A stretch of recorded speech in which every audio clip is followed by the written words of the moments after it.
Hi, it's Kelly.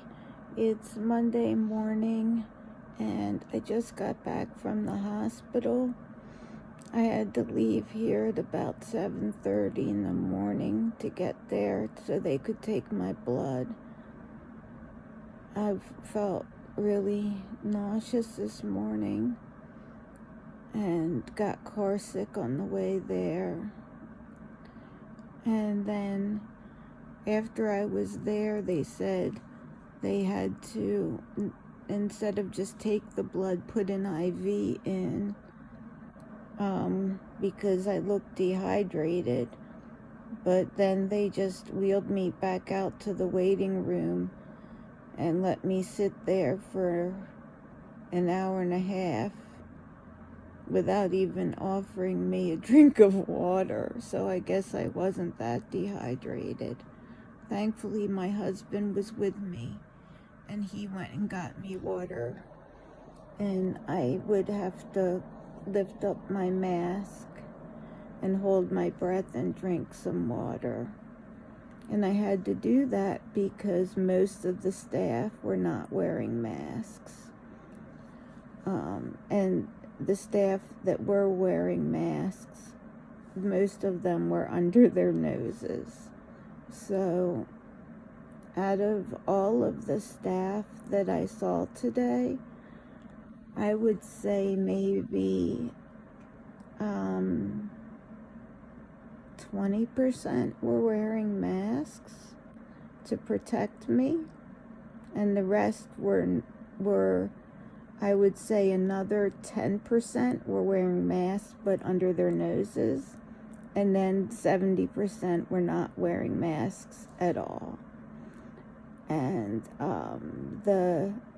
I didn't end up getting any IV fluids or anything.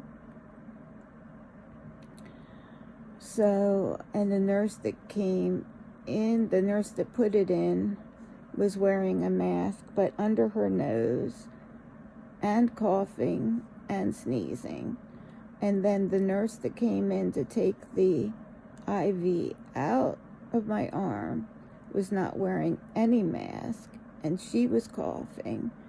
So I purposefully turned my face away from both nurses as they did their stuff and prayed that my mask, because it's an N95, would keep me safe.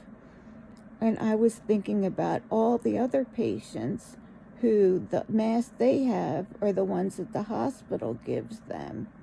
And they're just standard level 1. They're not even, those standard masks that you see go behind the ears. They're called standard procedural masks. They come in level 1, 2, or 3, depending on how much they filter. And the masks that are available to people that go onto the floor and for the patients are level 1, which is the lowest level of protection for them. So, and when they wear them and they have them around the ears, there's gaps all around. So as they breathe in, if a nurse or someone is coughing or has a cold, that can just go around the mask that they're wearing.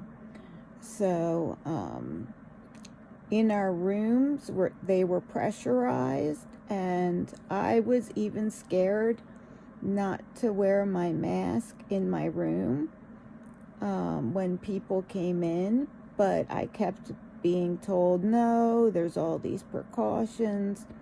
And as it turned out, I was exposed to whooping cough before I left, and who knows what else, because the mask that the nurses are wearing in the room, yes, they're catching a lot of it, but not all of it. And if you have a good, strong immune system, then a mask that catches most of it will probably protect you, because your body can probably fight off the rest.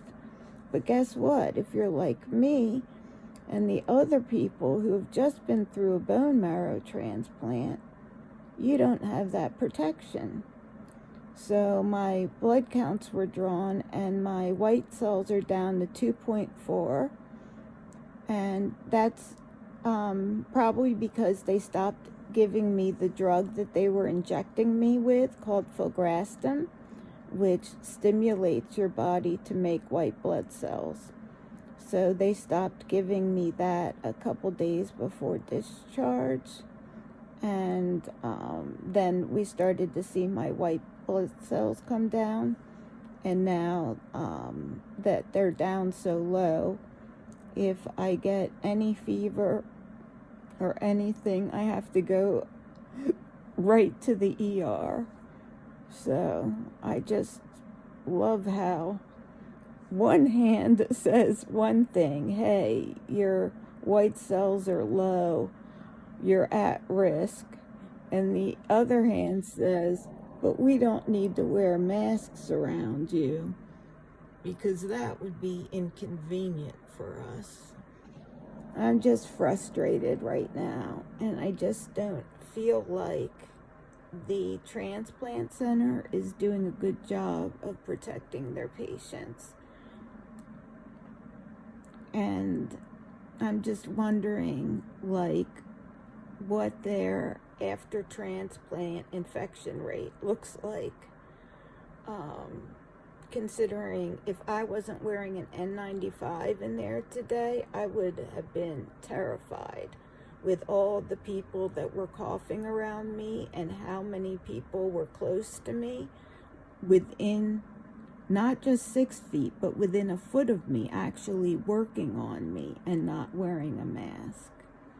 So I'm pretty upset, and unfortunately I didn't have anything to eat this morning, and I get car sick, and so on the way home I was also feeling really sick, nauseous, and just like trying not to throw up the whole way home. So I'm just going to lay down and relax, and try to feel better, but I just wanted to complain about that. I've already complained about it once before, and basically what that got me is now certain nurses won't work with me because they know that if they're not wearing a mask, I'm going to say something. So, one thing I noticed that was that I think is pretty interesting is that the percentage of people wearing masks seems to correlate with people's place in society. So I could be wrong about this, but what I noticed just within this place and a couple other places where I go where masks are used and either required or strongly recommended, I've noticed that on average, white males wear masks the least, and minority females wear masks the most. Basically, it's like the people that have had to protect themselves from basically people being racist assholes and other things their whole lives, they are familiar with protecting themselves and wearing a mask also to protect others. But people who have had more privilege in life don't seem to feel the need to wear masks to protect themselves or others. I'm just wondering if anyone else has noticed this trend as well, or if it's just me. That's my question for this video. I love you all, and I would appreciate any prayers to help me feel better after this pretty rough outing this morning. Mwah. I love you, and I hope you're all feeling better than I am. But if you're not, you feel free to put prayer requests in the comments too. I would love to pray for you. I hope your day is good.